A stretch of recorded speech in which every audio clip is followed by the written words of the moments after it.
Daniel Padilla, ibinida si Kyla Estrada sa IG. Say nga ng ating columnist na si Bix Almacen, ito ang first time ni Daniel na i-flex ang photo nila ni Kyla online mula nang maintriga ang kanilang relasyon. Kaya naman maraming fanay ang happy-happy sa paayuda ng dalawa kahit nakasama ng mga ito ang kanilang friends sa photo. Sa photo. Kasi oo. yan yung nangyaring birthday ni Kyla. Oh, di ba Yes. kinantahan pa niya si Kyla? kinanta niya. Parang eto nga sa No Chess, kailangan ipakita na nila na talaga magjowa sila. Although wala pang pag-amin. Pero to think na pumunta siya doon, nag-abot ng cake, kinanta niya pa, magjowa na. Kaya lang naiintindihan Pero natin nakikita ko rin, kung ayaw pa rin nilang umamin, di ba, na oo. magjowa na sila. Wag So, Huwag din ako i-bash ng iba, kuya. Kasi parang nakikita ko rin si Ayan.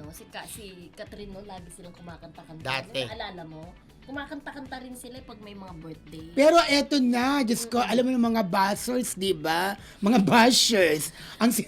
Bashers.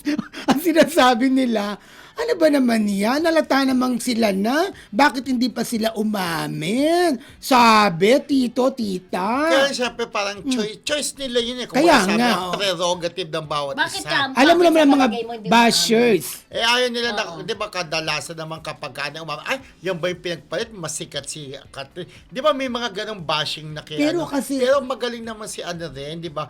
Siyempre, iba naman makakatnil pa rin. Ang gusto pa rin nila talaga si Catherine, si Daniel. Pero niiinis kasi ang iba. English spoken. Hindi Pero kasi ano siya nga nga, ma-amin. Pero ano di ba, kwento nga ng ating isang kaibigan, Kuya Romel, yung kakakausap lang natin kahapon, di ba, sabi niya, ganun daw talaga ka-close si Daniel kay Kyla, di ba? Pagbaba daw nila ng sasakyan, pagpunta nila sa isang charity, si Daniel pa raw nag-aayos ng bangs. Oh, di ba? Oo, Kinento niya. nag-bangs ni Dapat di lang ba? talagang ayusin ang bangs. Oo, kasi medyo... Ganon din daw. Niyayakap naman ni Kyla yung kanyang, alam naman niya na medyo, mataas yung... Ay, love ko si Kyla forehead, kasi di ba? love ko ang nanay niya. Friends Correct. kami ng nanay niya, di ba? Oo. Si Janice. At saka hindi siya napipikon. May isang interview si Kyla na nakita ko na may mga fanay kasi na pinagdidiskitahan yung kanyang forehead, di ba? Inaano niya yun. Kaya hindi naman siya yung apektado. dalhin. Oo. Oo.